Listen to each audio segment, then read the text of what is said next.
In tonight's edition of Newsnight, give us more money, we're poor, as Ghana's MPs cry to the newly constituted committee to fix salary and other emoluments for the president's vice, members of parliament and other Article 71 office holders. Government should compare conditions of services with other countries and then pay MPs well. Bottom line is that MPs are poorly paid from what I have seen so far. When you take the pay slip of the MP, the salary as established is nothing to write home about. But President Akufo-Addo wants a shift in the approach. Every president is bound to establish such a committee. I think it may be worth our while to examine the practice of other jurisdictions. A decent remuneration contributes to motivation. Parliament's Finance Committee says government's efforts at dealing with the country's debt stock are yielding results, but the minority says it's gotten to unsustainable limits and Ghana will not be able to pay back. And it's been a month of no fishing activity in Ghana. What has the impact been so far, 5 days after the ban was lifted? In fact, to be frank, the government has helped us a lot. It has helped us a lot. No. I don't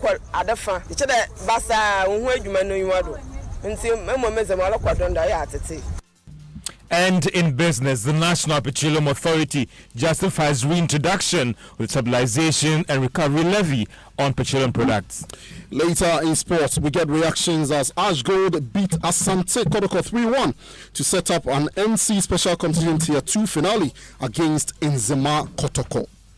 And then later, Pope John and Akwamu Man Senior High Schools marched to the 1/8 stage of the ongoing National Science and Maths quiz after easing past your opponents. Our heart was beating seriously before we climbed the stage. So when you were on stage, how was it? When we were on stage, like it was normal. We felt like initially like we were things, but as time went on, it became normal. Also put the focus on the less fancied schools that are falling by the wayside and the encouragement to such schools. Schools to learn hard and make high marks in this competition, especially all the students from Central Region. We are telling them that the Central Region is the center for education, so they should do well and bring the trophy. You want to join us with your views and comments here on Newsnight? Send us a WhatsApp 0244-340-437. My name is Evans Mensah. I am MF Apau, and Headlines on Newsnight is brought to you by Eden Heights. Eden Heights, welcome home.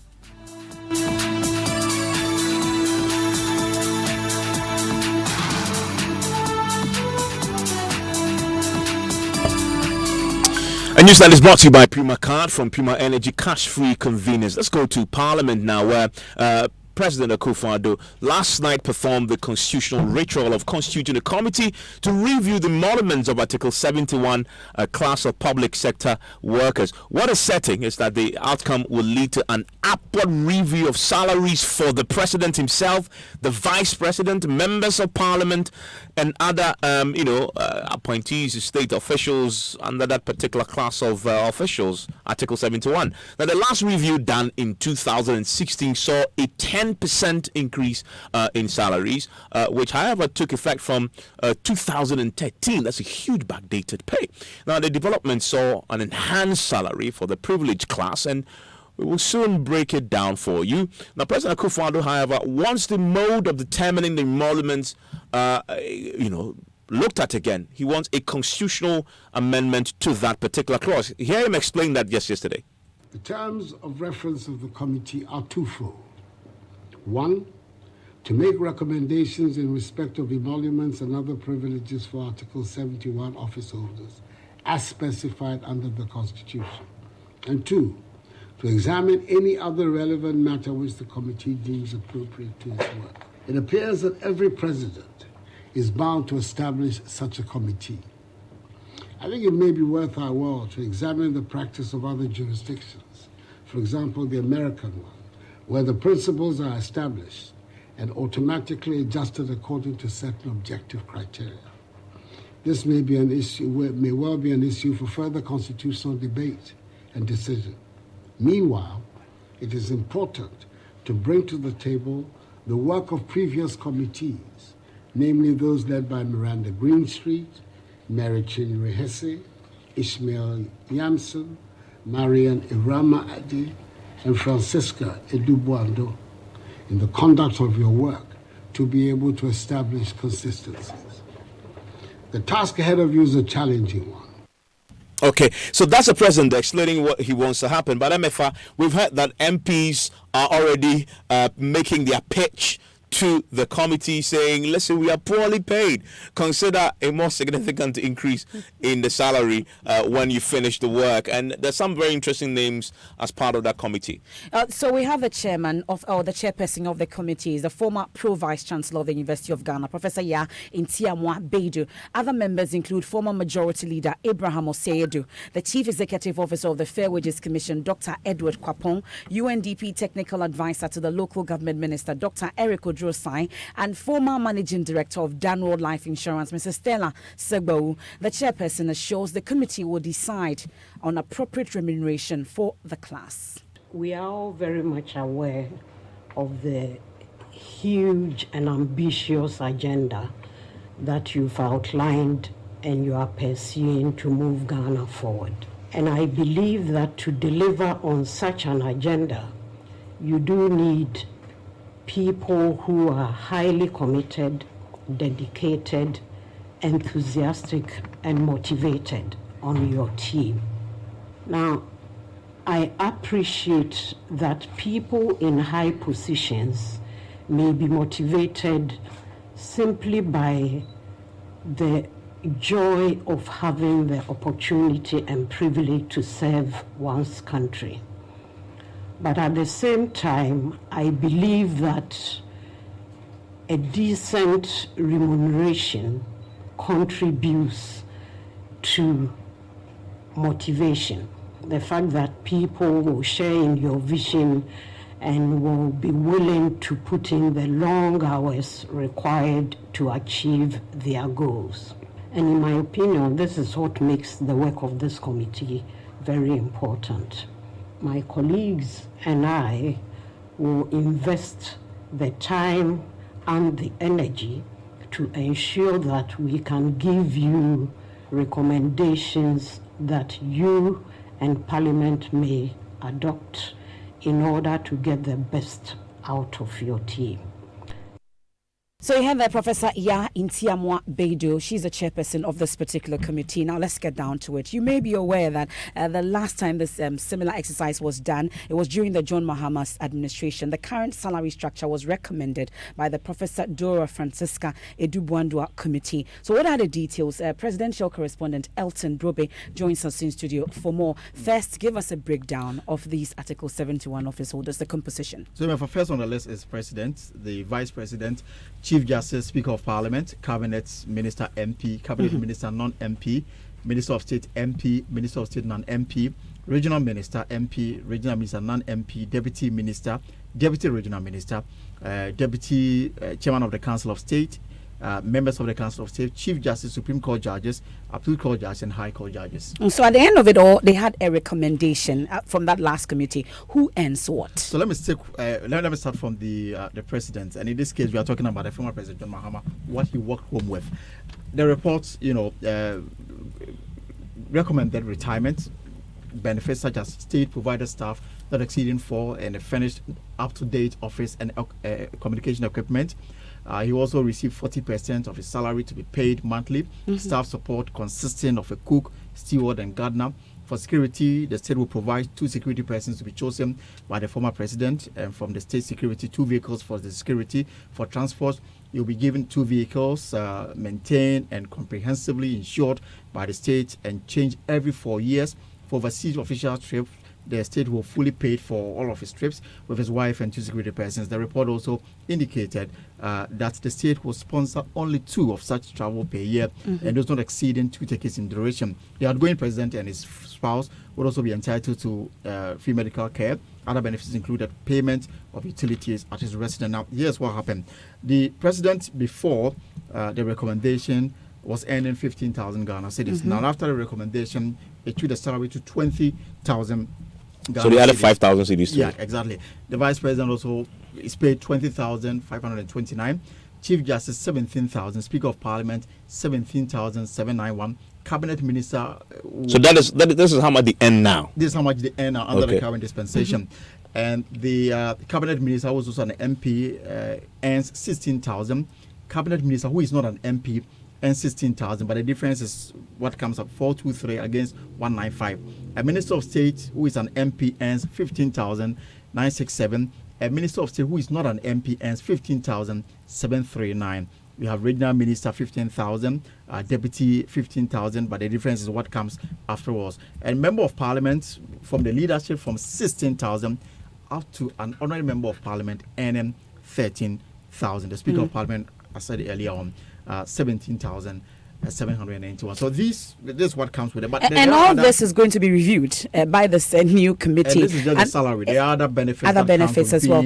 A member of the Article 71 holders. And the president, while inaugurating this new committee, was asking that the status quo does not remain. He made reference to even the US system. Yeah. What does it say? So I've done some checks, and according to the Title 3 of the US Code, the US president shall earn a salary of $400,000 along with $50,000 annual expense account. Say that again. Yeah. So the US president earns a salary of $400,000 per annum, along with a $50,000 annual expenses account, $100,000 non-taxable travel account, and $19,000 for entertainment. Like most employees, the president receives benefits in addition to the salary. Unlike most employees, though, these benefits include free transportation in the presidential limousine, Marine One, Air Force One, and free housing in the White House. Now, here's the most interesting part about the U.S. system. Between 1789 and today, there have been only 5 pay raises for all U.S. presidents. The most recent one coming in 2001, when Congress doubled the president's salary from $200,000 to $400,000. So the last time the U.S. president saw a pay rise was in 2001. And from 2001 up to now, they've all lived within the $400,000. And that's per year. And the president made reference to that system. Exactly. He suggested that automatic adjustment should happen based on objective criteria, instead of this constitutional requirement that says the president must set up a committee to do the review. Now, you mentioned that MPs currently and ordinary MPs and 13,000 CDs. The leaders and 16,000. The MPs are now already, the committee is barely 24 hours old. They're already making pitches to the committee we are poor, in essence, raise our salaries a bit more. Listen to some of the MPs who we've been speaking to. There's a certain impression by the public that MPs are well paid, or MPs are taking a certain amount of money, which maybe my short stay, I haven't seen it yet. And so, because of that impression out there, they create a huge problem for MPs, because MPs are assumed to be rich people. And so that impression is taking a toll on us, because the financial demands on MPs is not an easy thing. And government should compare conditions of services with other countries and then pay MPs well. If you pay us well, it will help. Sometimes this idea of giving loans for cars, I don't buy it. I think that if you think that I deserve a car, pay me well, let me buy the car and run it. Bottom line is that MPs are poorly paid. From what I have seen so far, I think that the committee should compare what is happening in other countries and then pay as well. Public opprobrium on that treatment is always visible when the salaries and emoluments of Article 71 office holders, and particularly members of the executive and legislature, are determined. Now, the arrangement is that Parliament approves that of the executive. Okay, that is the president, his vice, and the ministers, and then the president approves the judiciary and all others. And because again of that arrangement, you find people reading into this: I scratch your back, you scratch my back. And so again, you find public raising concern.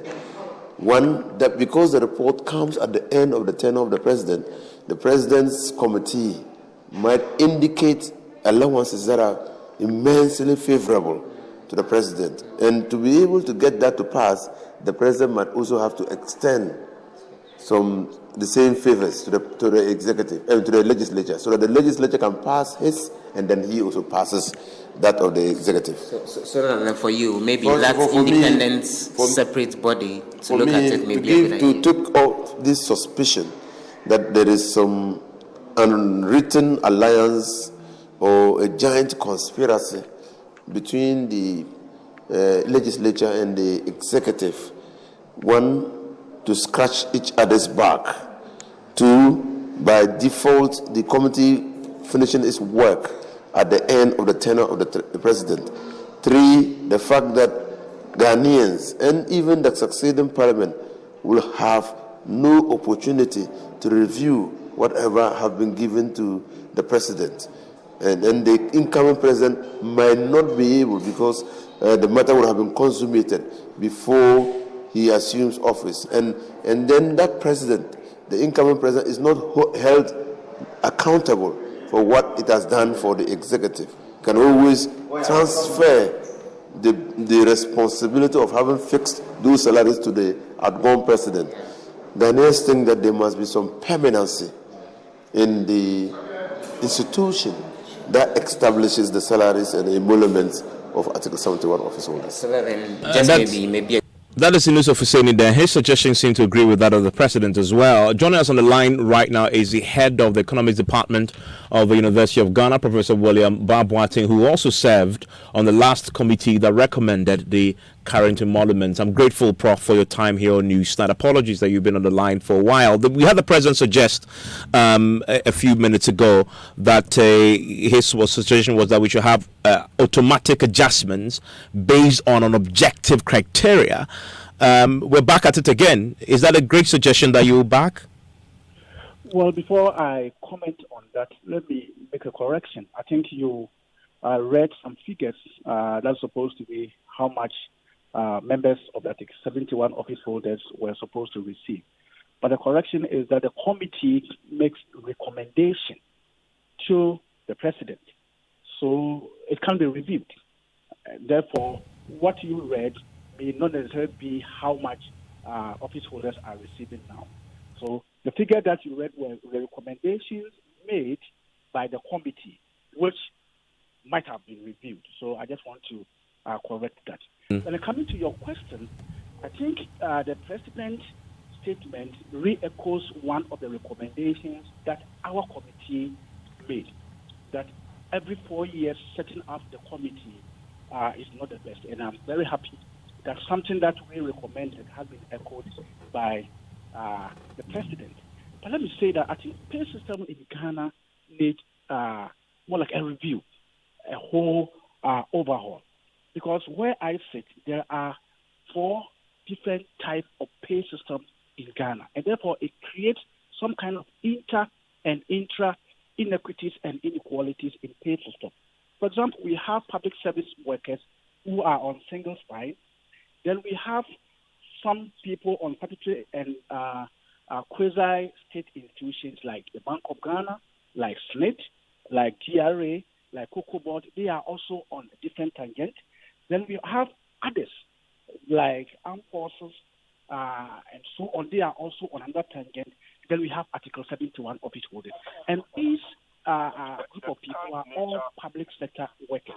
Therefore, their emoluments comes with different kind of strategy, and it creates that kind of problem. So coming to Article 71 office holders, the problem we had, and of course I had before I even joined the committee, was that one, the composition of Article 71 office holders poses a problem to the determination of emoluments and implementation of the emolument that you determine. One, the composition is made up of politicians, and these politicians are classified into 2. Those who are voted for 4 years, and here I'm talking about the president, the vice president, and members of parliament. And these people are voted for, and they are supposed to be in office for 4 years. And then we have Council of State who are also appointed by the president, and they also have 4-year mandate. Then the second group of politicians are non-MP ministers. that is, ministers who are not MPs and are appointed by the president, whose terms are not indeterminate, because you can't determine how many months, how many years you will be there as a minister. If the president reshuffles you and you can be there for 1 day, you can be there for 1 month, it depends. And therefore, when we have these different group of people there, how do you give them the same kind of salary? It's very important. Then we have what you call the career public servants. Here I'm talking about the justices of the Superior Court. And these people start from magistrate court, they come to High Court, Court of Appeal, and then they come to Supreme Court. These people are not voted for. They don't have a term of office like 4 years. They are there till they retire at 70. When you put them together with the politician, you also have a bit of a problem. Then we also have another group of people. These are statutory bodies like Electoral Commission, like National Council for National Civil Education, and then we have these Assembly Common Fund and other statutory bodies. All these group of people are put together as Article 71 office holders. And therefore, the determination of their emolument sometimes becomes very difficult. So to be able to get an objective way of getting their emoluments, to make sure that it fits into the others, becomes a big problem. Prof, for just a second, hold the line for me. I just want to also bring in labor relations expert, Mr. Singame, who also joins us on the line. Mr. Game, this is a debate we'll return to each time the committee is formed and the emoluments come up. The president's suggestion, which you just heard Prof say, is also something that he also recommended, have an objective criteria. But he's just pointed out that that objective criteria will be very difficult to arrive at. It's not impossible, is it? Because other countries seem to have done it. The president himself refers to what exists in the U.S.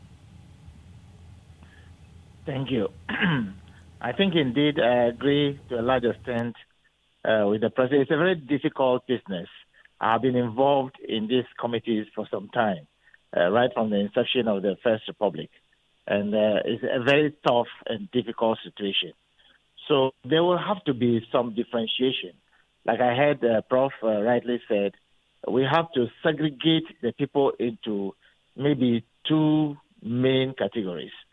The main political actors who have tenure of office. It could be renewable only once and or may not be renewed.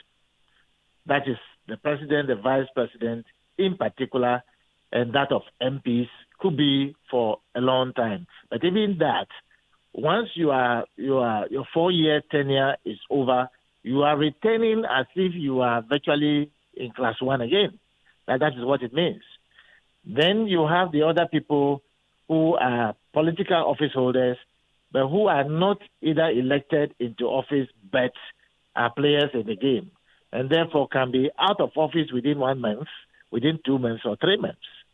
The other office holders, which would cause for separation, is the judiciary and the other commissioners and so forth and so on. They are career people. They have a long tenure of office, and they go out on pension. And therefore, we have to separate them properly. And what we need to do is to have an office to be created, if it will not disturb the constitutional provision, an office to be created other than the Fair Wages and Salaries Commission. Because the Fair Wages and Salaries Commission already have the entire public service and civil service pay structure that they are handling. So we need another body, virtually a permanent body, to be beefed up from time to time. It serves the same purpose of having an emolument committee set up by president. But because in this particular case, they said the president who is in office will set up a committee. The president who comes to office will set up a committee. Once there is some arrangement that will not disturb the constitutional provision, we should have a permanent body that has tremendous knowledge about salary administration to manage these things. Other than that, we'll have to wait. As we sit here now, members of parliament and key office holders have actually been borrowing money in anticipation that something might come their way. Yes. And that is where the burden is. And I want to bring in Prof on the last point you just made, the final point to you, Prof. The MPs we spoke to say they are poorly paid, and this is on the back of your recommendation. You say even what you recommended may have either been accepted or rejected, so we don't know exactly how much, but they say they are poorly paid. Based on what you know from the committee's work, people expect that this is going to be an automatic increase in the salaries. How much will be enough? Well, I mean, poorly paid is relative, and I think it is in relation to how much, how you spend it. And of course, during our committee, we had a tough time engaging with the public and also engaging with the MPs as well, because you look at the work that they are doing, and then you also look at some of the responsibilities which MPs will claim that it is part of their work, which some people will tell you that no, it is not part of their work. They have chosen to add it to their responsibilities. For instance, if an MP says that I go to my constituency and I have to attend so many funerals, church services here and there, everywhere I go, I need to make some payment. Can we add that one to their responsibility? And for that matter, that should be used as part of the factor that will determine their salaries. And I think we need a debate on this. But my final point here is that the problems we face with the implementation article 71 office holders, we also have the approval process, which one of the MPs spoke about, like scratch my back, I scratch your back. And scratching my back, I scratch your back is the executive and then the legislature. But then the judiciary doesn't have any role to play. So the judiciary may feel that, well, scratch my back, I scratch my back, may be at the detriment of the judiciary and other office holders, which doesn't give some kind of equality to weight determination. And the second one is the implementation. Now, you are saying that the current MPs or the president, vice president are being paid based on approved emoluments by the previous government, which from the legal perspective may not be the best, because the president is supposed to set it up, and therefore, if it hasn't been set up, is it legal for the president or for the current politician or current office holders to be paid based on emoluments agreed upon and approved by the previous government? And you can't also pause the president because he has a vision. He voted into power. And within the first 2 weeks, 3 weeks, you want to set up emoluments committee. It's not the best. And I think what the president has echoed from our recommendation is something that must be taken a look at. Okay. In the Constitution, I don't know whether it's an entrenched provision. If it is not, I think something must be done. Otherwise, we'll come back every 4 years. To this particular discussion. Prof, I'm grateful that you joined us. Austin Game as well. Still listen to Newsstand here on Joy 99.7 FM. Still ahead. It's been a month of no fishing activity in Ghana. What has the impact been 5 days after it was lifted? In fact, to be frank, the government has helped us a lot. It has helped us a lot. No. Adofa. It's the basa unwe jumano yuado. Nti memo meze malo kwadonda ya atete. And Pope John's and Kwamuman Senior High Schools marched to the 1/8 stage of the ongoing National Science and Maths Quiz after easing past year opponents. Our heart was beating. So when you were on stage, how was it? When we were on stage, like it was normal. We felt like initially like we were things, but as time went on, it became normal. And we put the spotlight also on lesser fancied schools as they get some encouragement. Guess where?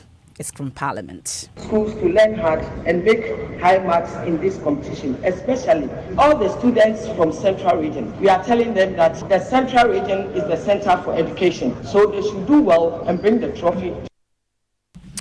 And that's coming up later on after business with George Riafe. What's the business, George? Well, MFA coming up. The National Petroleum Authority justifies reintroduction of stabilization and recovery levy on petroleum products, and receiver for Unibank files application in court to hold arbitration hearing with owners of the defunct bank. The news on Newsnight is brought to you by MTN Business. Welcome to the new world of business, Kingdom Books and Stationery. Your number one stop shop for all your office essentials. And First National Bank. We are the bank that understands your business. First National Bank. How can we help you? Promo wait there. I had some you sumi mumu. If you say MTN Echimachedia no, Edia 2 turbo. Brand new Samsung 65-inch UHD smart TV. Na brand new 2019 Hyundai. And I feel 3,000 Ghana there. You should say mono. MTN Momo. Still, Misaka, the journey of 1,000 smiles. Yashasya 10 years ago. And to celebrate this milestone, MTN give you away exciting prizes in the MTN Momo at 10 promo. Yeah, you use Momo no. You could win one of the 2019 Hyundai i10 cars. Some Samsung smart TVs for baby. And they up to 3,000 cedis e-cash every month. And a grand prize, 2019 Hyundai Santa Fe in the MTN Momo at 10 promo. And to sign it on and then keep using your MTN Momo. Now when it big, if it's happening, you see August only on Ghana's best network. Dial *120#. Now check your points. Terms and conditions apply. Just Momo it. We're there for you everywhere you go. Imagine living in a world of comfort and luxury. In a well-planned and gated community with access to an ultra-modern sports complex which has Olympic-sized swimming pools, football, basketball, athletics, and gym facilities. I'm talking about Eden Heights, the new destination for luxury in Ghana. Eden Heights is developed with the highest grade of finishing in our penthouses and our 1 to 4 bedroom apartments, and is located close to the beach resorts along the Atlantic Ocean, about 30 minutes drive from the airport and 5 minutes walk from the West Hills Mall. Eden Heights is the ideal location for luxury. Visit us at edenheights.com.gh or email to sales@edenheights.com.gh or call us on 050-153-1444 or 050-153-1445 for more information. Eden Heights, welcome home. We give you nothing but the best, we stay above the rest. More quality, more affordability. Kingdom Books and Stationery. Everybody's going to the one and only shop where customer satisfaction is a guarantee. Kingdom Books and Stationery. Oh yes, with our 30 days credit facility with no interest charge, free delivery services, and our free consultation on setting up your office, Kingdom Books and Stationery is unmatched in our delivery of quality and affordable office essentials, equipment, and furniture. Experience world-class customer service in all our branches in Accra, Tema, Kumasi, Cape Coast, and Takoradi. Call us on 0302-764-101 or visit our website at www.kingdomgh.com. Kingdom Books and Stationery, your number one-stop shop for all office essentials and stationery. Terms and conditions apply. Honey, I need to get some. But I don't have cash on me. Let me get some fuel quickly and let's go. And how are you going to get the fuel? I thought you said you didn't have cash on you. What is this one? My Puma card. All it takes is a card. The Puma card allows you to buy fuel cash-free from all Puma energy filling stations. You can use your Puma card with any Visa points of sale and ATM across the country. The Puma card. The authority last week directed all the oil discounts when you fill up with your Puma card. So register for free and get your Puma card instantly at any Puma filling station. And you only got one for yourself, eh? Yeah, would I have had my piece of mind? Oh, thank you, honey. And where are you going? I'm getting something from the shop real quick. I need to test the card. Puma card. Cash-free convenience.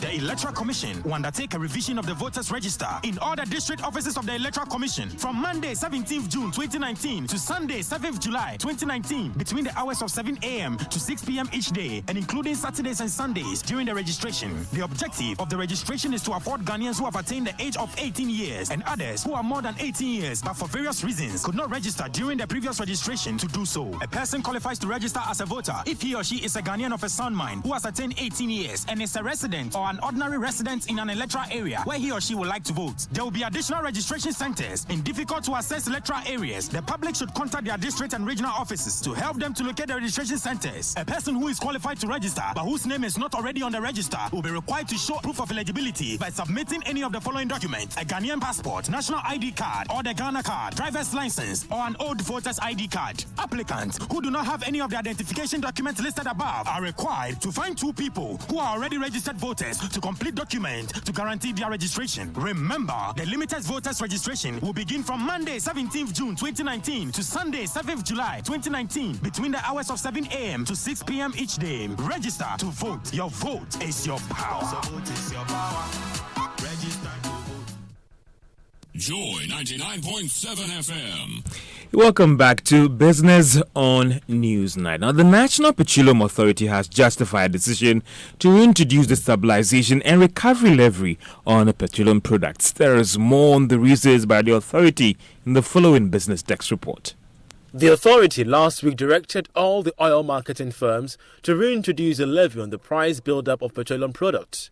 According to the National Petroleum Authority, NPA, the notice was influenced by a directive from the Finance and Energy Ministries.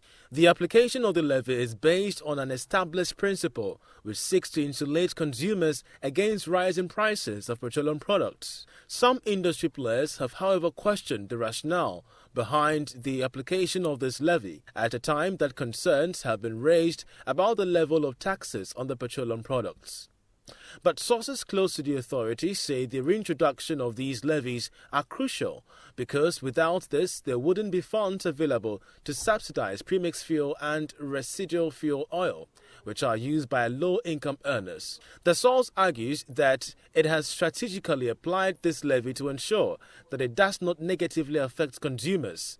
This is because it has applied it when prices are low and thus removed it when prices are increasing at the pumps. Based on this directive, oil marketing firms are supposed to apply 12 pesos on a litre of petrol and 10 pesos on diesel.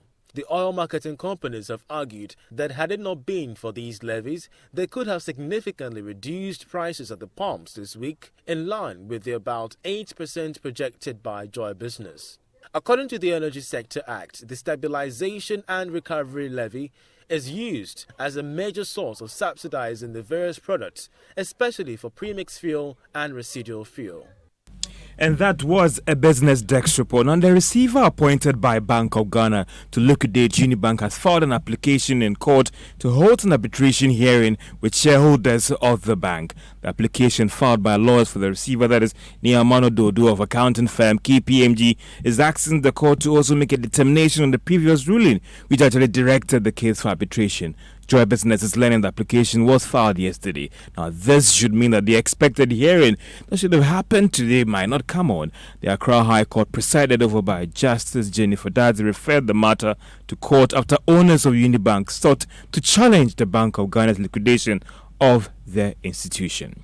Now, economist Professor Peter Korte has described the first quarter economic growth as good, but argues managers still need to do more. This was after the economy for the first 3 months of this year grew by 6.7%.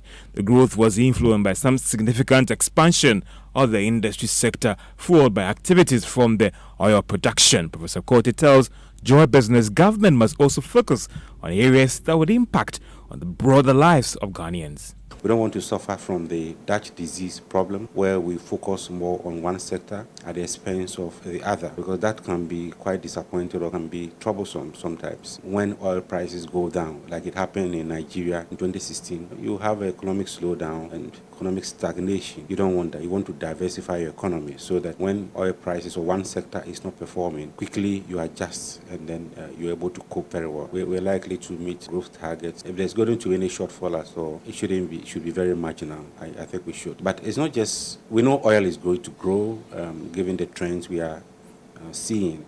The oil sector is going to drive the economy. But we need to be worried. Economist Professor Peter Korte. An international trade expert, Richard Mpabing, is challenging claims that the country's laws on retail trading is against ECOWAS protocol on free trade.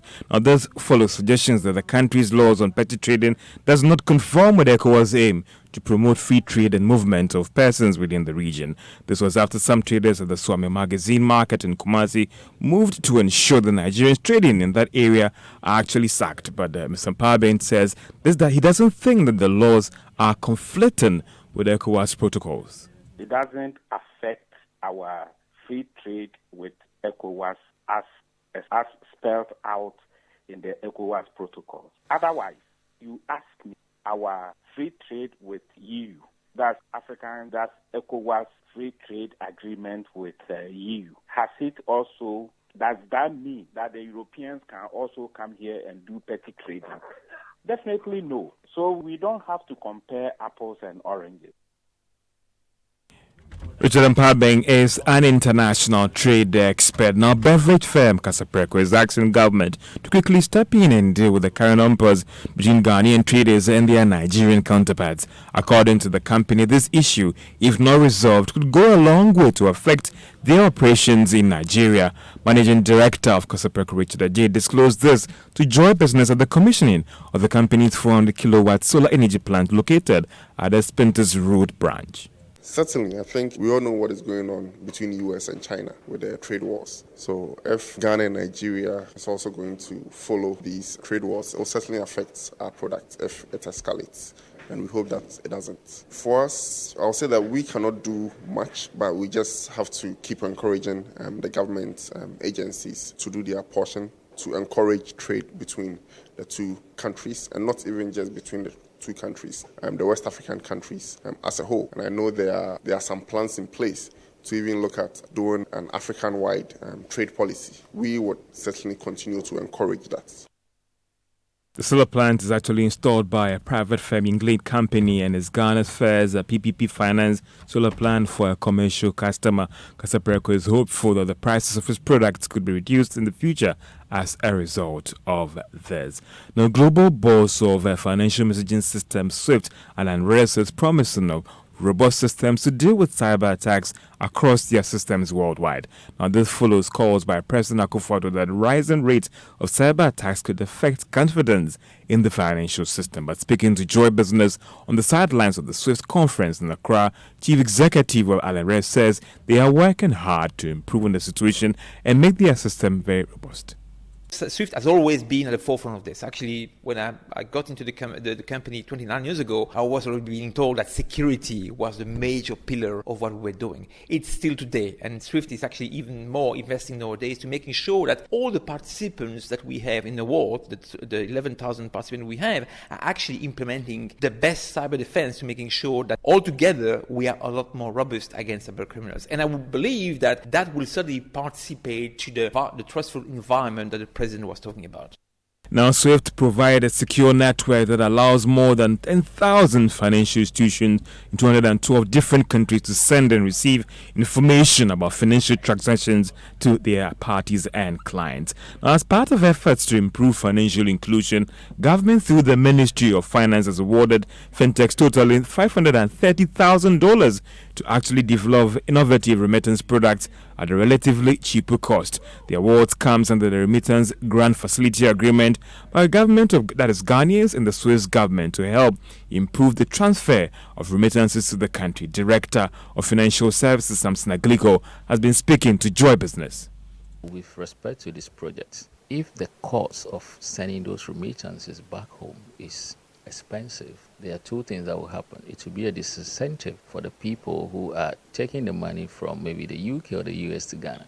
So typically what they will do is that instead of using formal channels for the government to see, they will rather give it to friends to come and give to their relatives. But most importantly, what it also means is that for the one who is receiving that, because we don't have the exposure to what is happening, the policy orientation as to how effectively those remittances can be used to impact the economy will be lost. So this... Samson Agliko is actually Director of Financial Services at the Ministry of Finance. The two fintechs awarded are Insano and IT Consortium Limited, who received $250,000 and $280,000 respectively. That is for the two firms. And that's all for Business on Newsnight.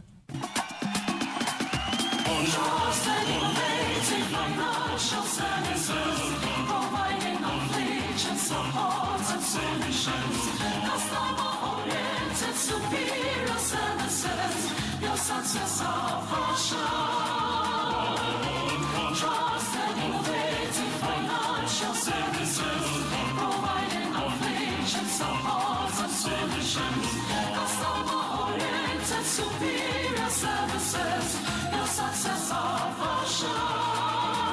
10 good years of loyalty unity, protective of our Ghanaian brand. 10 years of excellence, 10 years of loyalty. Your success our passion, oh yeah. Your success our passion. Your success, our passion. Vodafone Magic Recharge land you. Buy a recharge card or top up credit via my Vodafone app, Vodafone Cash, and win up to 100 times bonus. Yes, 100 times bonus. Like we do on Vodafone. Share your top up pin with 2 friends to also enjoy bonus credit. There's more. Stand a chance to win daily, weekly, and monthly prizes like a trip to Dubai for 2, a Hyundai Creta, motorbikes, phones, airtime, Vodafone Cash, and many more. Simply subscribe to Vodafone Magic Recharge for free on *561# to win. Terms and conditions apply. The future is exciting. Ready?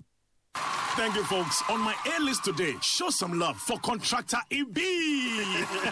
So, Contractor, what do you think about the country's changing skyline? Oh, send them down there, Yuma. Across skyline, they change you, papa. Wow. Contractor, don't you get worried when you hear of buildings collapsing? I'm out for an one on Tassam. It is the likability of using low quality product. Please explain why. Yeah, cement is no quality on the gasem. Village of Fefu it was built with gasem. Says the gasem construction see hot pumping N1 can you tell market Kotokana Kumasi Airport Cape Coast Stadium a trouble gas project in Gasebo Messi what the quality you know what is quality. Gasem, 3 cement grades, greater value. Gasem, the nation builder.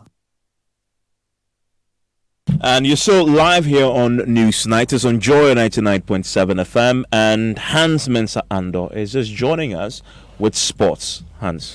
Hi, Evans and Ashanti Gold have booked their place in the final of the NC Special Competition Tier 2 after beating Asante Kotoko 3-1 at the Accra Sports Stadium. The Miners will face Nzema Kotoko, who sealed their place in the grand finale by beating Unistar Academy by 2 goals to 1. Let's hear from Ash Gold head coach Kjetil Zachariasen. I think we were quite smart. I think we were quite smart, and we know the capacity we have in running. So today, if you saw the pitch and everything I told you about it, it's so difficult conditions, but I think we were the one who really wanted it today. We played well against Karela also. It's a mystery that we didn't win for me. So, but today we show what a team we are. We are quite strong in every position. So I'm happy. We have to really focus on ourselves. We have a momentum in our games now with quite high intensity in the game. So I think we just have to play our game. So it's going to be Ash Gold versus Nzema Kotoko for the NC Special Competition Tier 2 final. You heard from Coach Kjetil Zacharias, and that's your sports. Thank you very much, Hans Mensah Ando. Now let's do some fishing, because we know that in May, government placed a ban on fishing with the aim of helping to replenish the depleting fish stock. Now, 5 days after the ban was lifted, the fisher folks have been speaking to Joy News about the impact of that ban. Let's start from Greater Accra region, though, because many of the fisher folks at Jamestown, who spoke to my colleague Henry Kwesibedu, say they are disappointed so far. Jamestown, 3 days after the close season on artisanal fishing was lifted. The expectation of fisher folk had been high, but they say since Sunday, the catch has been disappointing. We have run at a loss. We are yet to witness positive results from the ban. We bought fuel for fishing but got very little catch. This is a great loss. We are yet to witness positive results from the ban.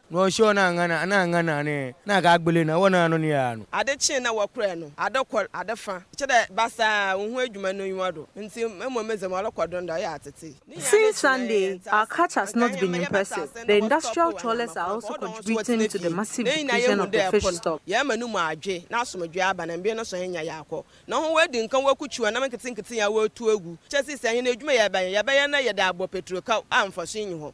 First now will be natural. I mean, my mouth on doors. The Sunum Bayless sister and for nobody can call there. What about the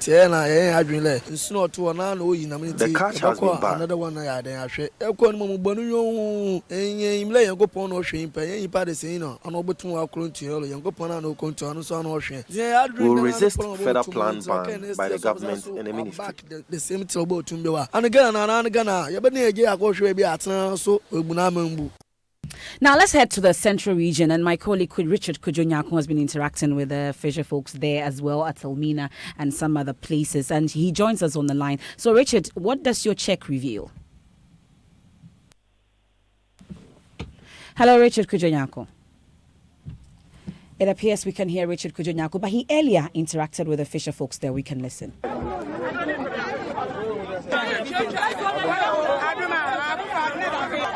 Beach of Cape Coast, going to be precise, there are scores of people that are buying and selling fish. But they caution that it is early days yet for anybody to rejoice that there's been some impact as a result of the season that was closed to all fishes.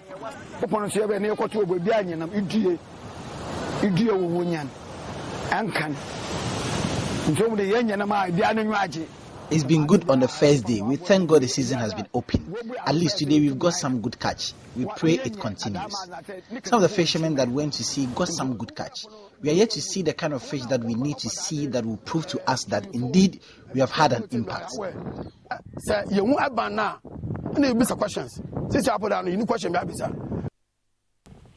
Now, let's speak to Professor Kobina Yankson. At least he made some recommendations prior to this ban being placed, and you heard the fisher folks as well. We are grateful for your time here on Newsnight, Professor Yankson. So how soon should we expect to feel the impact of this close season as it's been lifted 5 clear days? And we've heard the fisher folks, they say they have not felt the impact yet. Too early to conclude? Yes, it's too early. It's too early to conclude for the reason that even if the closure was done at the right time, the fish that will reproduce, the young ones will need to grow before they are recruited into the stock. You close the fish season at the time that the fish are breeding to protect the breeders so that the fishers do not catch the breeders. So when they have reproduced, the young ones will have to grow and get recruited into the system. And in our part of the world, the small pelagics, they take about 1 year to grow to the size that they can be caught. So if the fishermen are catching any fish after the closure, it is the fish that they would have caught during the May-June period, which they didn't catch. And now the season has opened, and they've gone there to catch the fish that they would have caught during the May-June period. So it is too early to make any impact because the fish that would have been reproduced will take about a year to get recruited into the system. Okay, we're grateful for your time there. That's Professor Kobina Yankson. He's a fisheries scientist and chair of the Scientific and Technical Working Group of Sustainable Fisheries Management Projects. Still live on Newsnight on Joy 99.7 FM. Pope John and Kwauman Senior High Schools have marched to the 1/8 stage of the ongoing National Science and Maths Quiz after easing past the opponents, St. John's, Takrade, Otibwating, and Oforipenny. Oforipenny used to be a very, very powerful school in the contest. What happened to them? Used to be. Yes. Mm-hmm. Well, they're falling by the wayside. They've all made it to the next stage. However, Hope Bay's Sunrise, which is making only its second appearance at the competition, is on the verge of crashing out. There's more in this report.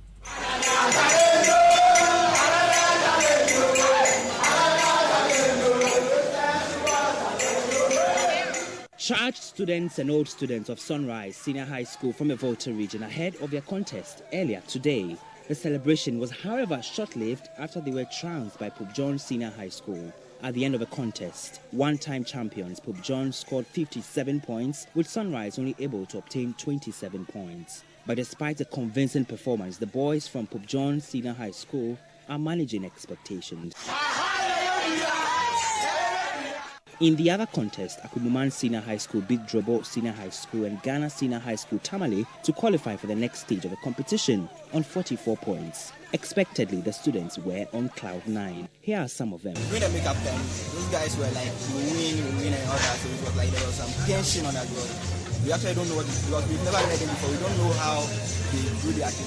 How they were speaking with Ziga that they are going to whether who got good. They told us whether who got good, we forget ourselves. So our hearts were beating seriously before we climbed the stage. So when you're on stage, how was it? Oh, when we were on stage, like it was normal. We felt like initially like we were things, but as time went on, it became normal. However, Jobo and Ghana Senior High School Tamale will be hoping to progress if they place among the 18 top-scoring second-place schools at the preliminary stage. St. John's and Otibuati Senior High Schools have also made it to the next round of the competition. And the countdown is on to the Ola Showdown. Ola Showdown. MFS Alma Mater. And then, so you win. Extra by this time. Okay, let's go live to Nancy MFI Jadosi, a woman on the ground. Tell me, Nancy, MFI is bragging here. She has any right to do so based on what you've seen so far and heard from these students? Well, MFS school, which is Ola Girls Senior High School, who do you compete with tomorrow? So she should relax and let's wait for tomorrow morning before she starts bragging. Well, what do you mean by that? Based on what she's seen on the ground. But tell me about today's contest. And a lot of schools that were expected to go through appear to have sailed through. Well, it's true. So, for instance, one time when I spoke John Senior High School, they won their game with 57 points. The second school had 27. Sunrise. You know that Sunrise Senior High School last year, they beat Opokuwari Senior High. And so this year, a lot of people were expecting them to bring their A game on. But that did not happen. So John won by 57. So a difference over 30. That is how that particular contest ended.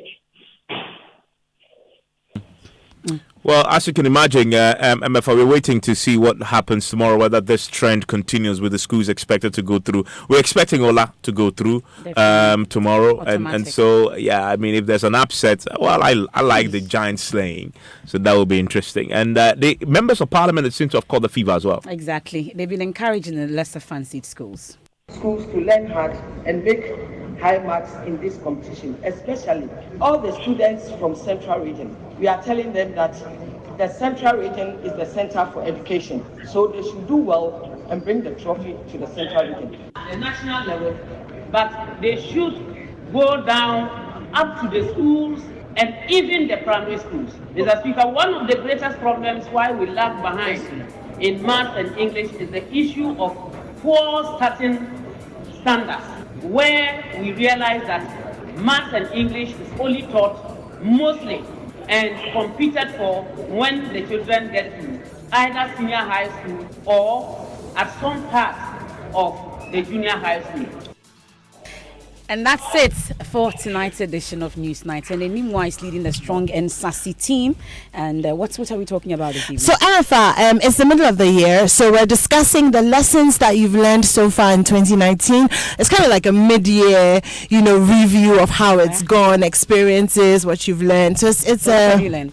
Oh, I've learned so much. Right. If you stay tuned to Strong and Sassy, then you'll find out all the things that I've learned. But Evans. One lesson I've learned is that you like chocolate. Which you haven't supplied. Yeah, everybody knows that. But MFA, what about you? What are some of the things that 2019 has taught you so far? To go out more and to meet new people. Yeah! She's going out more. I haven't started though. She's been going out more. Do you know where she's been going? Where has she been going? MFA, where have you been going?